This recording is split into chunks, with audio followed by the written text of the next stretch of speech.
we think the world is stopping, You're the engine that keeps it going. Just when civilization seems to fall, You're the pillars that remain standing. Empty hallways and vacant classrooms. couldn't put out the passion in your heart. For you are the light when things turn dark. Your resilience has shown that when the going gets tough, You only get tougher. when we are facing unprecedented challenges, You have the will to rise up and fight. You spread your wings. And you keep soaring. because you are the eagles. The Blue Jays. The ravens. and of course, the Falcons. Educators, thank you. Thank you. Thank you. Thank you. Thank you for your flexibility, for quickly adapting to a new teaching and learning environment. Thank you for your continued support through these historic times. Thank you for your commitment and persistence. Thank you for sharing the love of learning with our students.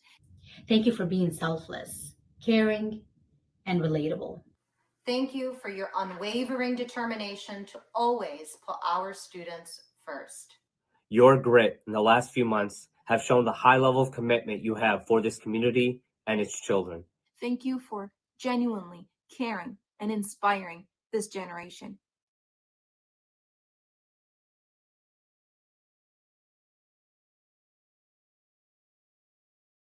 Thank you for your hard work. Thank you for caring and giving all that you've got. Thank you for staying on board. Thank you for your innovation and your resilience. Thank you for your commitment to hard work and education. Thanks a lot for your devotion, love, and hard work. Thank you for all your hard work and all your dedication. Thank you for your genuine compassion and sincerity.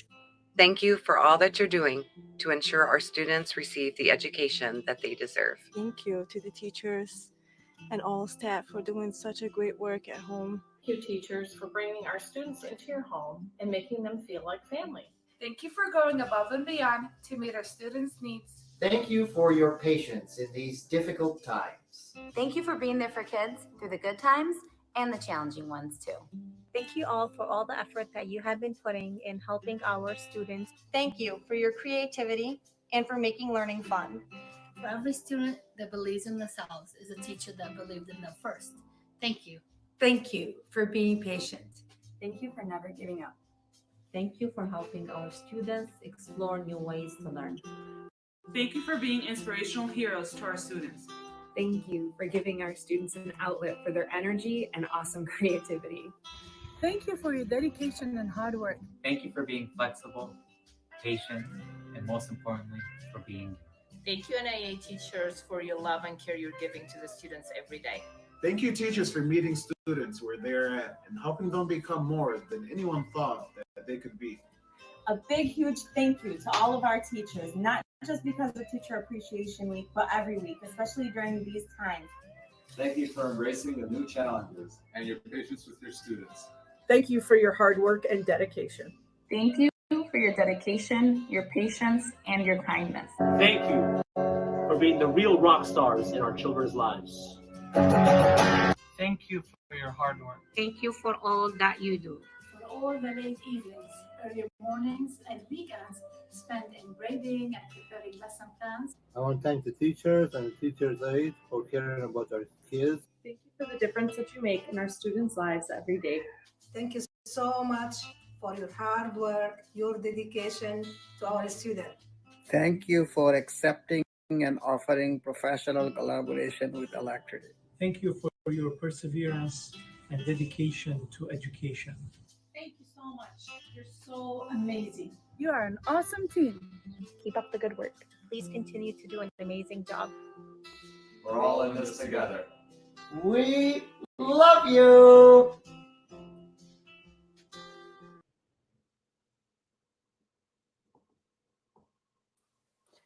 Dear parents, welcome to another family engagement live broadcast. Today we have our Superintendent Ms. Nawal Hamadeh live with you.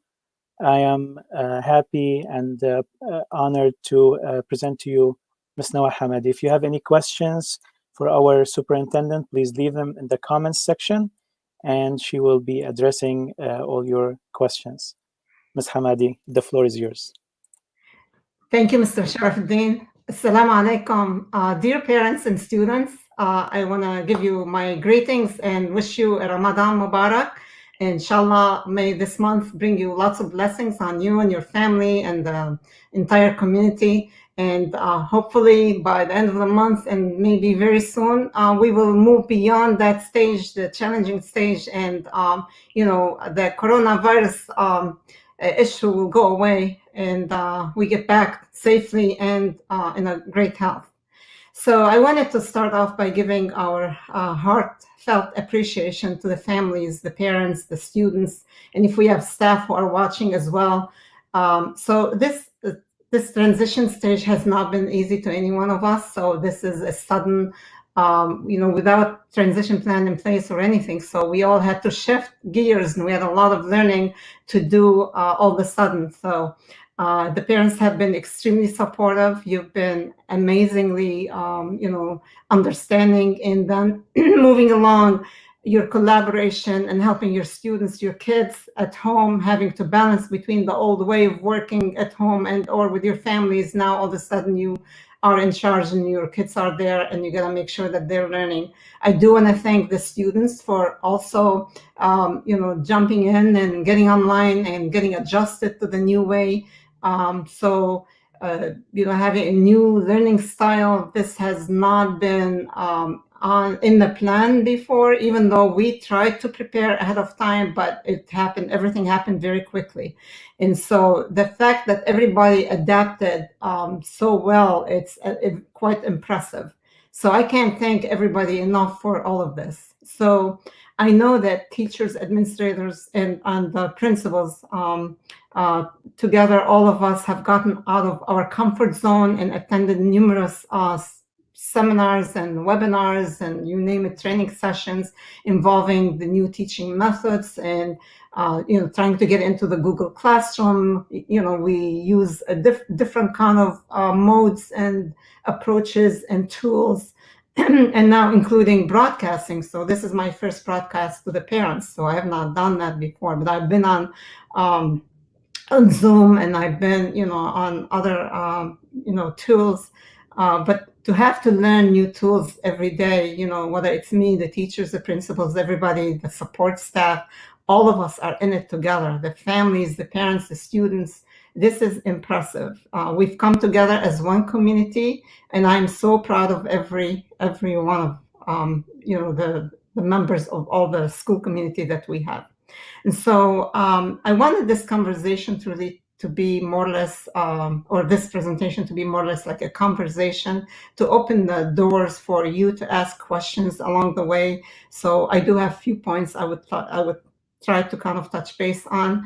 And during that time frame, please feel free to send in your questions so I can answer them. It's an opportunity for us to hear you out, to know what you're thinking or what is puzzling you or what maybe on your mind you want to share your thoughts. We're very open to taking suggestions as well. So we're also always looking for new ideas and or see how we may better serve you and serve your kids.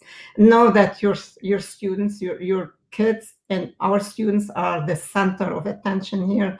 And all of us are trying to figure out how to continue to approach them and, reach out to each one of them to make sure their learning is in place. And all of our staff, believe it or not, it's not just the teachers, they're all engaged in the process. So I do want to take this opportunity to thank the teachers. You've seen the video earlier. So really, there's no word that can really speak enough on how we feel about our teachers. They jumped in. It was such an excitement for, with each and every one of us. So the teachers in particular, the co-teachers, the coordinators, the administrators as a whole, support staff, everybody, whether it's at the building level, the things that we had to adapt to with the changes, whether it is the sanitization of the building or even the HR department. The HR department had all of a sudden to think also out of the box like all of us. And now they're doing interviews virtually, they're doing virtual job fairs. So almost every aspect of our lives and our professional life has changed, whether it's personal or professional on both ends. And And so this adaptation and suddenly just switching into such a mode, we only had to provide the resources. So we've been fortunate to have planned this ahead of time to, think that every student should have a Chromebook in their hand, and facilitated the network for them, by providing the resources and so forth. So hopefully, the parents are pretty happy with what they see, in trying to jump in before even others have done that. So I can't thank the principals enough. That's something that goes without say, because they have been on top of things, coordinating, helping, supporting, making sure the teachers have the tools, making sure everybody is on board, working together to see that all the students are checking in, they're checking their work, turning them in, And I have to say that planning for virtual learning is completely different. It's not like a regular lesson plan that you would do. It does take time, especially if you're not used to that kind of teaching method. So, you can see that the presentation online takes a lot more effort. There is a lot that takes place behind the scene. So teachers, a big shout out to you. I do want to say a big shout out to the IT department. The IT department, without them, we could not have done it. They work day in, day out, really hard, and try to stay on top of things from a scheduling perspective to make sure all the Chromebooks get in the hands of the students as soon as possible. While other schools were still struggling, we had already made those decisions and jumped in, and it was a matter of time before we could get the Chromebooks in, even sanitizing them, making sure all safety aspects are taking place, and so forth. So I don't know if I missed anyone. If I missed, it's not intentional, but every member of the organization is truly thanked for everything that they have done. Everybody has been working without doubt. So I see some questions are coming in. What do you think the schedule will look like next year? Believe me, that's going to be at the end of my session. So I'm going to touch base on that. An amazing question. I'm so glad our staff are thinking about that. We're already, I've been meeting with the principals almost every week. We've been touching base to see how the virtual learning is going. What are the issues? What can we do things differently to make it better for teachers? So the planning has already started for next year, so we'll touch base on that. I do want to say a special thanks to my assistant who was on FMLA, and even during that time frame, she jumped in. She really put in a lot of work and a lot of effort to make sure that the organization is supported, and I'm supported in many ways. I want to thank the accounting department, just the support center as a whole. Everybody has pulled together. So thank you for everything that you're doing. So I do want to say that, our staff have shined. I can't brag enough about them. You are amazing. And our goal here is threefold. In whatever we do, threefold. Number one is to ensure the safety of everybody, including students, staff, and the community that comes across, whether it's at the building or if they touch anything that we, release. That's one. And that's number two is ensuring the continued education of our students and our principals. I see that lately they have gone on the broadcast and they touched base on that. The continuity to learning plan has been approved and it is posted on the website. So please feel free to go and review it and see what it looks like. It is basically what we're doing. It reflects the things that we are doing and continuing to do to ensure that our students are continuing with their education. And the third thing is really the most important thing is maintaining the jobs of our organization, the staff jobs. So that's so critical for us. And we want to make sure that our family continues intact together and overcome the difficulties that are coming. So for the families who have gone out of the way to send thank you notes to the teachers, please continue to do that. That goes a long way. Our teachers deserve all the appreciation. All of our staff deserve the appreciation, and it makes a difference. And they've given their best. They're gone out of the way to do whatever it takes to ensure that they're doing their jobs while they're also balancing their lives. You have to remember, they too have kids, they have families. So it's been a challenge for all of us. And I recognize the challenges, and we are all in it together, and we will overcome those challenges. We will only become stronger and better, and that's what's coming out of this. This whole challenge we will move beyond it, and it will be a past tense, eventually. So, but it has really changed our mindset. It changed how we do business. It changed how we live. It changed everything we do in life. It made us reflect deeply on the human factors that are much more important than the day-to-day business operations and whatever it is. So, being human is the most important thing. So the flexibility that we have adapted to and we have provided and we have also received from the state is a big factor in the success of this change. So we have to continue to be flexible because, there are families who are experiencing issues, or there are, community members close to them, and it impacts their lives emotionally and, in psychologically in many aspects. So we really have to be understanding. And the families have been very understanding with us, and we are very understanding with them. And the teachers have been very understanding to their students, so they try to accommodate them. Though it's true the hours have changed 9 to 3:30, but there are so many are going beyond that timeline. So, and I know there are questions, and I'm trying to keep the points going while I see the questions coming along, and I will answer those questions. So one thing I want to thank is Mr. Sharafuddin. He has been extremely creative in making sure that all the social media is operational and it's accommodating and, and passing all the communication, keeping the families and the staff, everybody informed.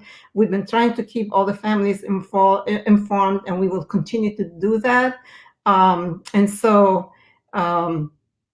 So as, these are the key points, and I will talk about other issues, but to answer the questions that came up, one is about the graduation. So I know this has been a big area of concern. I want you to know one thing, that the graduation ceremony to us means a lot, just as much as it means to you, the students. So I want to congratulate the seniors, the class 2020, and thank you for all the hard work that you've done throughout the years, not just this year, and for also adapting to the change. So this is some experience for you, and it's preparing you for college, whether we, admit it or not, even though many of you have taken dual enrollment. But that is really how life is going to be, adapting to the virtual learning. If you've had that experience, you've got to be thankful for the experience. We've seen a lot of positive things out of the change. So for the graduation, that's on the mind of everybody. Are we going to have some kind of a graduation ceremony? So this is something we want more than you want, and all of our staff. So, but given the unprecedented times and the restrictions that we have, and the executive order that the governor has issued and continues to update, we have to follow that executive order. And so what we're trying to do, the principals and I, this is a collective decision-making, incidentally. It's not the superintendent that makes the final decision. No, I refuse that. This is a team approach. We're all in it together. We take feedback from teachers. We take feedback from administrators, feedback from parents, students, and we, talk together as principals and superintendent and try to figure out the best alternates. So we came to a conclusion that to two plans, basically. One plan that would take into consideration the continued restrictions that would be imposed upon us by the executive order. So let's say we know the last day is May 15, which is next Friday. But the graduation dates, each academy, like between Universal Academy, STAR and Universal Learning, each has its own date. So we are planning something on that date. So I can tell you that. So more communication will be sent to you from the principal. It's just we're waiting to see what to expect, which route we're going to go. We're preparing for both. So whichever comes to play, our best alternate or option is when the restrictions are removed. And so we really want to do some kind of a ceremony of a lifetime that you guys have not experienced, the schools have not experienced before. So we want to make it special. You are special. Class 2020, you deserve an applaud. You deserve to be celebrated. You deserve to be commended for all the hard work that you've done, and you deserve to be recognized. So we are pushing for that. We are working on that. And it's hard for us to kind of disclose all of this because there are some procedures and approvals we need to obtain from authorities, whether it's law enforcement or, the state or whatever. We're working on something simple but big, or big and simple, however it is. So we are with you. Our hearts are with you, and we're gonna definitely make sure that you feel very special, and you are very special, and you should be treated very special. So this is what we're thinking of. So there will be something, and this, ending the school year without nothing is not gonna go that way. So the students do expect some recognition in some way. All right. The principals will release the information as things become more clear to us from, the external forces that we don't have control of. And so, like I said, 2 plans, one during the safe mode where we're restricted, and one when some restrictions are released. So hang in there, be strong. We're all in it together. We want you to be recognized. We want you to have a great time, and we want you to stay safe. No matter what we do, safety is going to be number one. So I do want to say that for the graduates, the transcripts will be issued on time. The scholarships will be issued on time. So for those who are doing credit recovery, please continue to finish so you can be done on time, so you can be a part of this graduation. You will be a part of the graduation. We have no doubts that you will deliver and you will meet the expectations. For the AP students, for students who are taking AP, also continue to work to finish up, big and successful, inshallah, with this change in how exams are performed. I'm sure you'll do well. We're really confident that you will do your best and you will do well. It has not been easy for anyone, but you know what? We are making the best out of the situation. So we're converting it into a very positive experience where we would continue to move forward in the right direction. So I know one of the teachers had asked a question about the scheduling. What would it look like next year? So let me tell you something about next year. There's something that we're looking at and planning ahead from now. So we understand, there are requirements by the state, policies and requirements as far as the schedule and the calendar is concerned. So now they have been waived. We're not sure how the situation is going to be in the fall. We are very positive, optimistic, hopeful that we will be able to go back. But are we going to go back in the same old ways? We know definitely it's not going to be the same. So we're looking at various ways of scheduling and doing, a calendar. And so the calendar will continue to be 180 some days. So the requirements are 180, but we usually leave a cushion for 183 in case we have extended times off, unplanned and so forth. So that same kind of scheduling, same kind of calendar. The question becomes whether we start before Labor Day or after Labor Day. We have an option now to do that. So that's something that the principals will discuss with their teachers, and we'll figure out what would be the best option and coming to a conclusion. And then we can get feedback from families as well and see how we want to do that. So we have 2 kinds of calendars, one to start before Labor Day and one after. So once we get feedback, then we will implement the one with the majority support. And then also, as far as the scheduling, the class schedules, so again, that depends on whether this state of emergency continues or doesn't continue. Hopefully, we anticipate it won't continue, but there may be other ways, other things that come along, such as like restrictions with the being in their seats, students being in their seats, for them to count. We don't know if that's going to be waived, like it's been waived this year, so it allowed us to do virtual learning. We don't know if the state is going to continue to allow us to do virtual learning. We know for a fact it is a very serious discussion at the state level, and I think it's more likely, but that's guesstimation from my end. We hope that they will consider virtual learning to continue, because what we want to do, if this social distance distancing is going to continue, which means they're talking about smaller class size, and it's going to be very difficult to cut the class size, especially when the buildings are the buildings. You're not going to be able to double the size of the building overnight. That's not going to happen. It's not reasonable. But one way of doing it is probably, have Schedule A and Schedule B. We don't know what Schedule A and Schedule B would look like, so some students would come in. These are speculations, incidentally, and please don't take that as a policy or that's a decision. It's not. These are ideas that are thrown on the table that we're looking at. So it may be that some part of the time will be virtual, part of the time will be in school. That's one way of cutting the size. There are other options. Maybe students come in the first half of the day, other groups come in the second half of the day.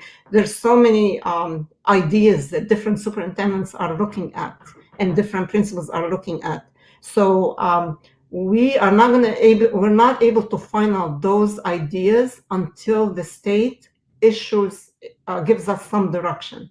So with more direction from the state, we are ready. So basically, because we're putting all the ideas together, what if, taking different formulas into perspective and into consideration. But one thing for sure, we're going to have more technology. So already we're looking at purchases for next year as an example. So what does next year look like? There's going to be heavy focus on technology, even though already we have lots of technology in place, but we're looking at, having curriculum, a lot of the curriculum being online. So that would alleviate the need for carrying backpacks. So imagine, this is an idea we're looking at seriously, and we're investing in that. We're also doing, we're going to continue to accommodate the different learning styles. So, keeping books as the main curriculum, and for those who learn best from having books as well. So we have to accommodate the different needs and different demands to make sure that everybody's learning style is accommodated and everybody's learning need is accommodated, whether it's a special ed, a speech and speech and ESL or whatever it is. All of these will be in place. For the summer classes, I know we've been providing summer program, the ACP program, year in, year out over the past 23 years. However, at this time, we're again waiting for guidance if we're going to continue to have virtual learning. That's something we're going to explore. We're thinking about and we're looking at it, but there's no definite plan to have summer school at this point. So, but it is it's a possibility if it's needed. We're going to look at the data that we have and see what we really need to continue to do. So no decision is made at this point, even though this broadcast is coming, and you're waiting for some answers. This is not going to be the last broadcast, so hopefully we'll come back to you and give you more direction and more information so you're clear about the next steps. So, and again, for next year, what does it look like? So we said technology will drive the teaching and learning process. So, and also we talked about the no backpacks, possibly. We don't know for sure. Some kids may need to, some kids may not need to. And also, we're looking at changing some of the policies and guidelines to correspond with the changing needs and with the state requirements and the federal requirements and so forth under the circumstances, especially when it comes to safety. So what are we doing? How are we going to welcome students? This is one of the key questions that may be coming. And we already asked the question to ourselves, are we going to test every student's temperature? Are they going to wear masks? So we've been monitoring what's happening around the world. And we see, like in China, how students adapted to getting back to school. They're wearing masks, some of them are wearing gloves, some are wearing hats with sticks that kind of stick around 2 meters or whatever to keep the social distancing. It sounds funny, but it's not funny. This social distancing is an issue and it is in the best interest and best safety of everyone. So we understand that. So yeah, there are going to be some new things. And I think, all of us are looking at those. we're sanitizing buildings every day. So we've never had, I mean, we do the cleaning and the typical sanitization, but nothing to the extreme where it is like beyond. So we're getting equipment, we're getting materials. These are things that are new beyond what we normally do. So we're planning for different scenarios. However, the state may mandate, we will be ready. So one of the questions that just came in, what are the chances of our children passing grades and moving up? That's, from the way it seems, and there's a lot of follow-up with the students to turn in their work. At the elementary level, for instance, they're given, if they're submitting their work, they're doing everything. So teaching and learning is taking place. We don't anticipate holding back any student at all. So we do want to see every student continue. If we see some, additional reinforcement that needs to take place, we may offer a summer program, depends on how it goes. For the students, graduation is a given. So we want to graduate each and every one of them who meet all the credit requirements. And we're confident that we're going to get to that stage. For the rest of the school kids, we're looking at continuing them to the next grade level. So a lot of good things will be coming, and more things will be more clear as we move along. One of the questions that came up was about Canton building. The construction has really been put on hold, but even though with the construction being on hold, we know for sure businesses eventually will get back. And since the building is already in existence, there's going to be minor work for the existing classrooms. So regardless of how construction goes, we are anticipating opening on time, like with all of our sister schools. And enrollment is continuing. We are accepting enrollment applications. And so we are planning to open Canton unless this emergency stay-at-home executive order continues through the summer and the end of the summer. Then that means a lot of the companies will continue to be on hold. So that's the only thing that we would anticipate may hold the project back. Otherwise, we are moving forward, thinking and continuing. We have construction meetings continuously, and it seems like we're still going to meet the timeline. As far as the current students and the enrollment period was in February and March. And from that data, the way it looks like all the new students and all the siblings will be admitted. And the only thing is the waiting list after the month of March. As openings become, available, we will continue to admit students. So we did start admitting students, and it looks like we are admitting all the students who are on the list. So we continue to receive applications. So if parents are thinking, they have siblings or they have other community members who may be interested. So we're shifting in our education. We will continue to have a Chromebook for every student. So that's in the plan. We will continue to provide virtual to the extent we're allowed by the state, even though we may go back to school, but that virtual will somehow to some level continue, whether it is going to be with blended learning or virtual learning or however it may be. We will have multiple tools and multiple ways of teaching and learning and preparing our students for the future. And that is the trend, though. Everybody is moving into the virtual. So I think we're moving in the right direction. It's odd that we're pushed into it all of a sudden without kind of getting into more thorough planning, but it all went well, and we're very appreciative. So I've touched base, hopefully, on the key points. There's another question that's coming this way. May we know an accurate account of our students' grades on a regular basis? The portal really isn't accurate or up to date. So, now we're getting near the end of the school year. So yes, you will get, that, accurate account of your grade regardless.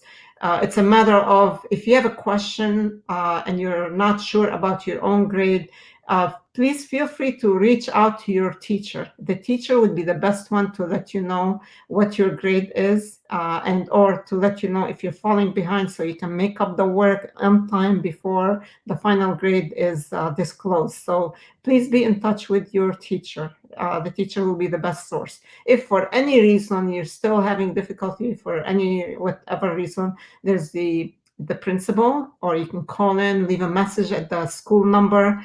We pick up our messages almost, we pick up the messages every day, at least, 2-3 times. And then we try to return the calls as soon as possible. And usually it happens right away. And so our main office staff continue to work, even though many of our staff work virtually, but we continue to run the schools. Things are moving smoothly. It is a lot more work than ever. So, we're all in it again. And I'm sure a lot of students are feeling it, and they feel there's more work, in the virtual than before. But, you're preparing for the future. This is how the future is going to look. It is not something that it's only us. It's all the schools are going through it. And then even the universities, all their classes have become virtual. So this is a good experience. Make the best out of it. And, I'm sure you rise on top of things. And so if you have additional questions, please continue to send them this way. I'd be more than happy to answer your questions. I know we're moving along with time. So I hope I touched base on the key elements. So one thing for sure in planning for the return, if you have ideas, recommendations, please send them our way, so it'll help us. So now with the scheduling, as an example, whether it's a class schedule or it's a student schedule, or we want to hear from the parents how they feel about the virtual learning. I know some parents are about to kind of, go out of their mind, because now all of a sudden, while they had other things to do, now they have to be the babysitters, they have to be the educators in their homes and so forth. But it's an adjustment. But it's not less responsibility for teachers, for sure. They have a lot to do, and they have their kids and their families to balance their lives as well. So, but we're all in it, and it's working. It's working okay, and we're going to make the best out of it. One question that just came in: what are the rules for students to attend online classes, and the absence going to affect the grades? What do you advise parents and students should do to make up the work they missed? Very good question. So for the online classes, we did send out the rules for the virtual learning. So from a technology perspective, there are a number of things, making sure that you do your own work. It is authentic work, making sure, you have, you have the, let me put it this way. I would say, read the policies and read the agreements that were signed. That'll give you the guides and the guidelines of how things will run online. Okay. So on the assessment end, that's something we're also working on. There are tools that can be sent through the Chromebooks to ensure that the assessments are authentic, they're done right, and it's similar to what the AP students will be going through. So that way there's no cheating and no, because that computer will detect if someone else is doing the work, and will detect, things that are going wrong. So be careful with that. So we are not, when we get the online learning, if we implement that for next year, we'll probably do more training sessions on that. We'll be able to answer many more questions that may come up, to make sure you're aware of the things that could impact you in some ways, or you will be experiencing. Make sure when you have your password, do not share your password with anyone.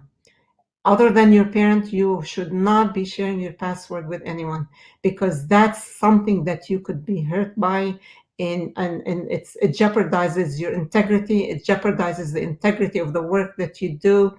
What you do for yourself. You're not doing it for others. So it's important to follow those guidelines and policies. Please read them, follow through on them. Everybody had a copy. And if you are not sure, feel free to reach out to us, and we'll send you additional copies. So Another question that's coming through: to access PowerSchool grades. So no, this is not a question. So this is information for the families in case they need PowerSchool to access their grades in PowerGrade. That's another way of knowing your grade.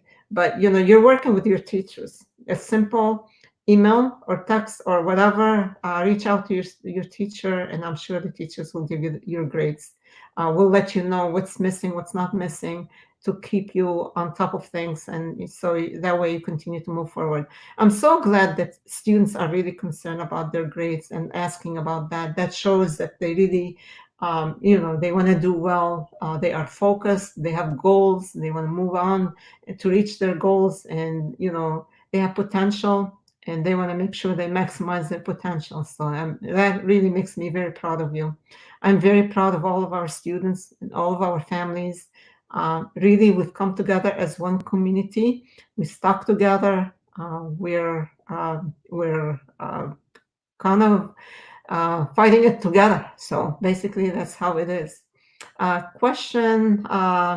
So this is a compliment, thanking us for doing a good job. We really appreciate all the commendations that's coming our way, all the thank yous. We've received videos, we've received thank you notes.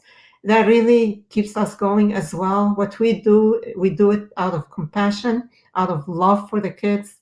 Believe me, when I go to the facility, when our administrators and teachers and staff, when they go to the facility, it's like, oh gosh, we're missing the energy that keeps us going. The energy is really like the fuel that keeps us going. We miss you. We miss the kids. We miss seeing the families. We miss the teachers in the classrooms. We miss everybody.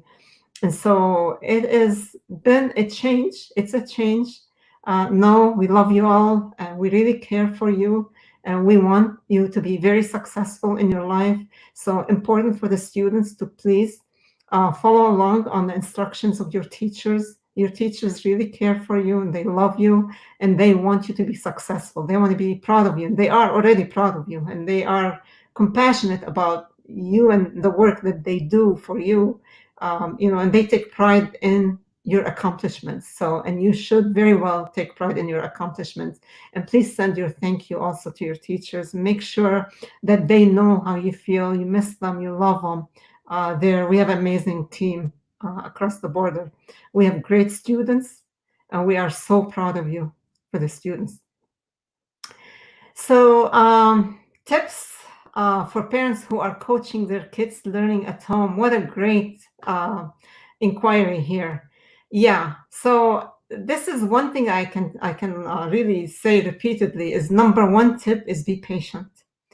Be patient, show them the love and care for them. Let them know how much you care and you love them, and support them, and show flexibility in the sense that, sometimes what we know, we try to pass that knowledge to them.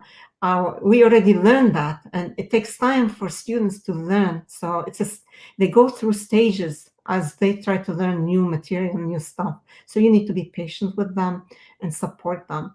And also make sure that they have a structure. So it's important that they have a time frame, a timeline, a structure, and they have the tools around them, and a schedule as well. Like, sleeping late at night is not going to help them very much. That's not a very good habit. So, and we understand this is Ramadan, and we get up for sahur, we do whatever, the schedule is a little bit different. That's fine, So during Ramadan, it may be adjusted a little bit. But, beyond that, it's important to have a space for them. The responsibilities that they may have at home, always think their education is very important, and it's important that that is given attention, and do not overwhelm them with other responsibilities. But they, being a partner in the house, supporting and having responsibilities is a wonderful thing, because they learn new skills, they learn a lot of new methods. Encourage them to read. Very important that the students read every day.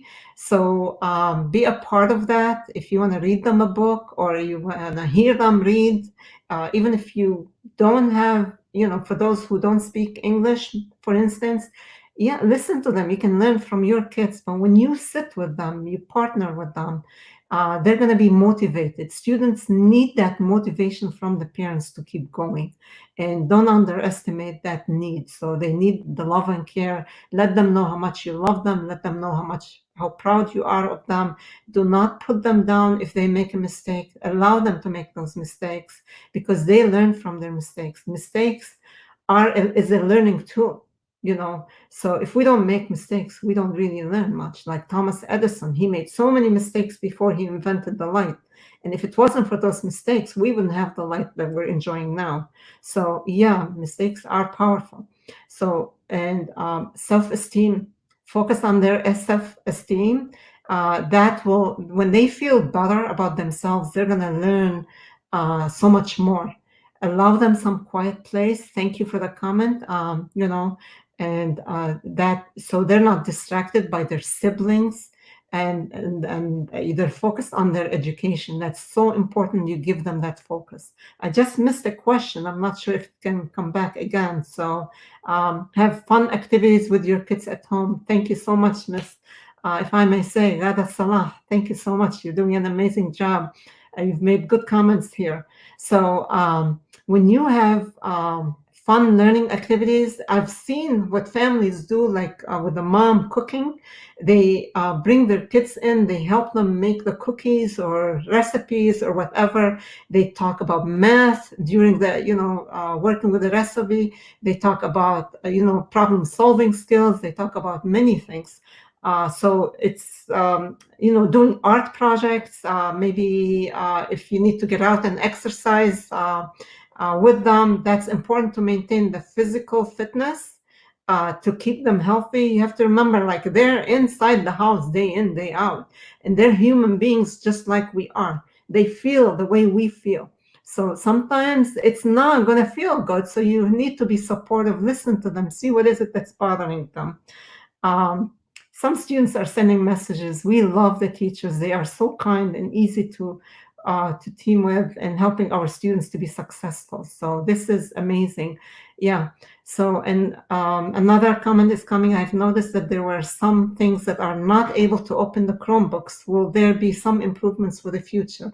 Yeah, if you're having a hard time with technology, we have IT staff. Try your teachers first, see if they can help you. If not, the teachers can reach out to the IT staff, and they are there to support you. So we have staff dedicated to answering questions right on the spot, and daily, so staying on top of things. So if you continue to have problems with the Chromebook, please send either an email, report it to the teachers. That should not take too long. It should be addressed right away. And there's also another way of doing it. And I want you to go to your teachers. That's very important. I don't want to take that away from them. But when things fail, all other things fail for any reason or not, I would say you have info at the school link. Send an email to info@starpsa.org, info@ula psa.org, or let's say NIA info@niapsa.org, or info@universalpsa.org, info@ulapsa.org.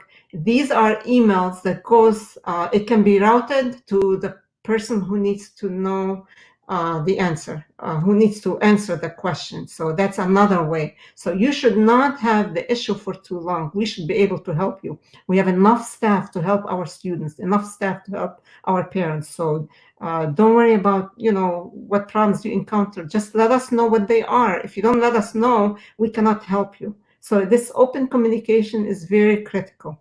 There are so many tools we use for open communication, such as Class Dojo. That's one. Remind. We send you messages on, Remind. And there are other tools. Maybe Mr. Sharafuddin can post them. There's the Classroom, Google Classroom.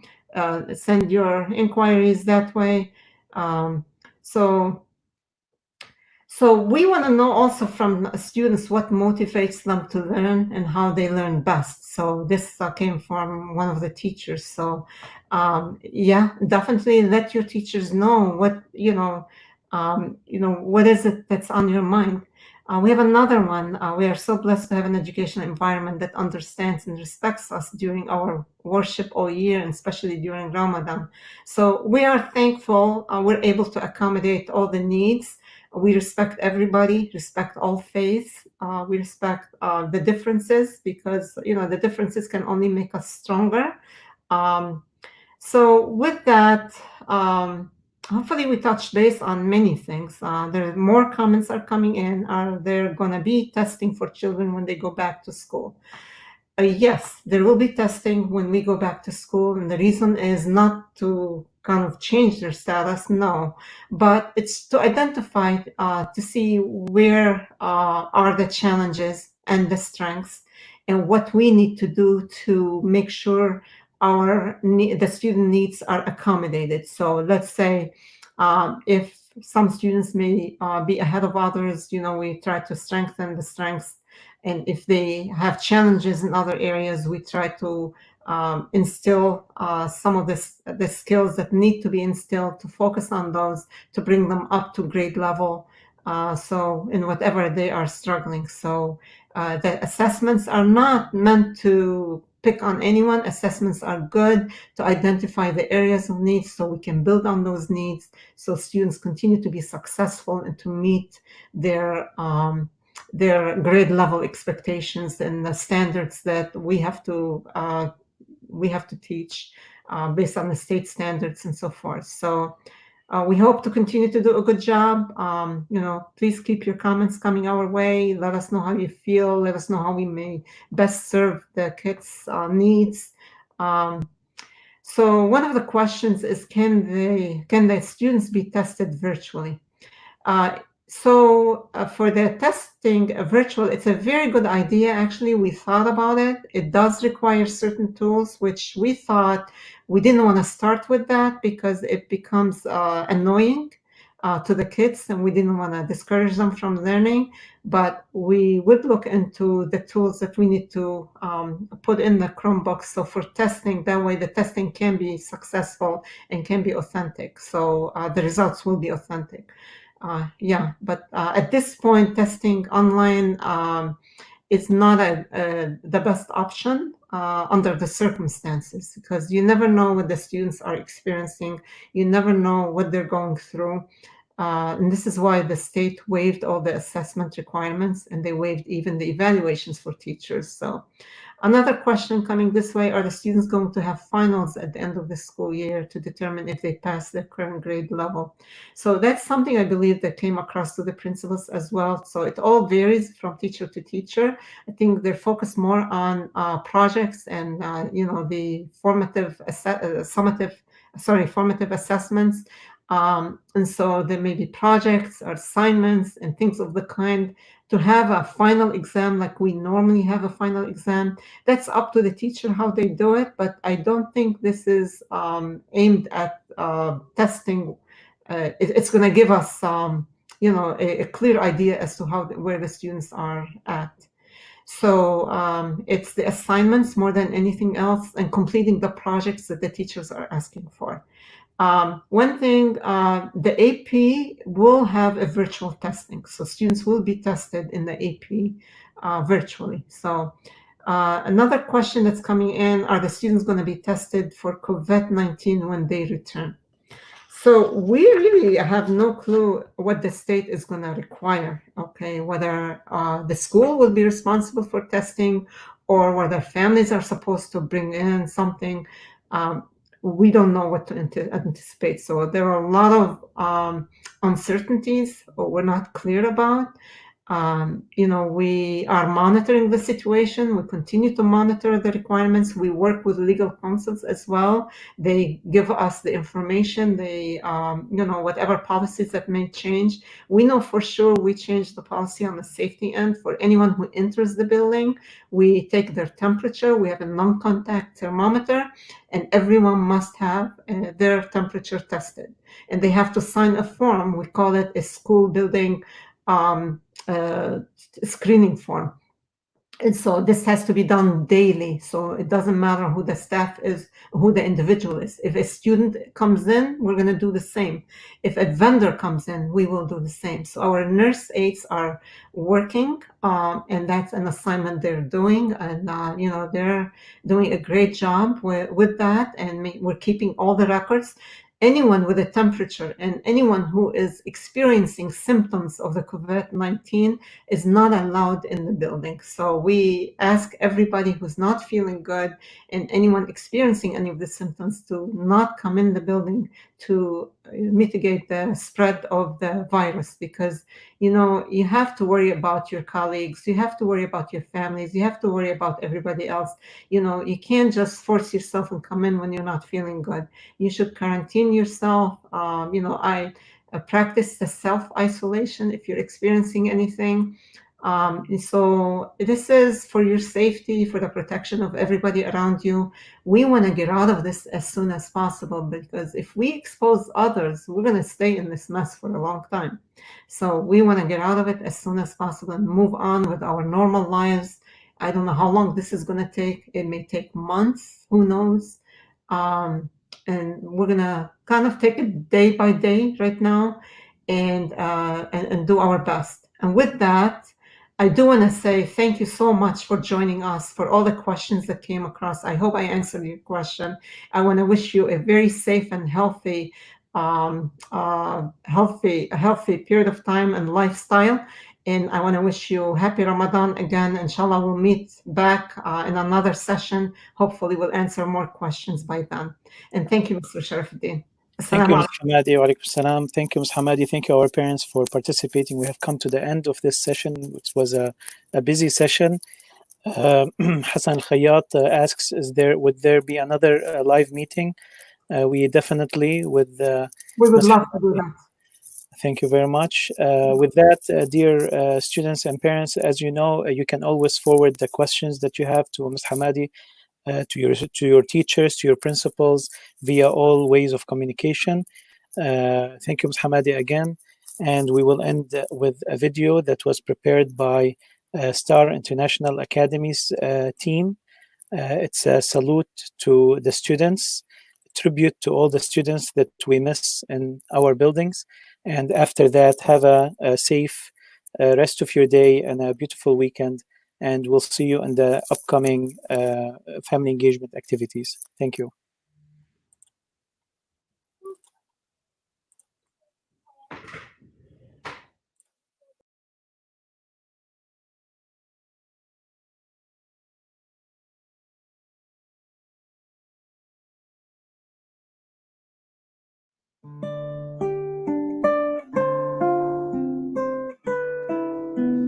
It feels like summer in April.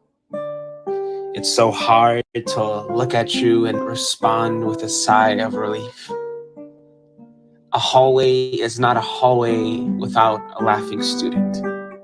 A classroom is not a classroom without a teacher's uplifting words. Your presence is the light at the end of the tunnel. Your smile is the tree so vast it creates the shade. Your words so lasting, impacting, always. A building can never be called a school without you. Thank you for you.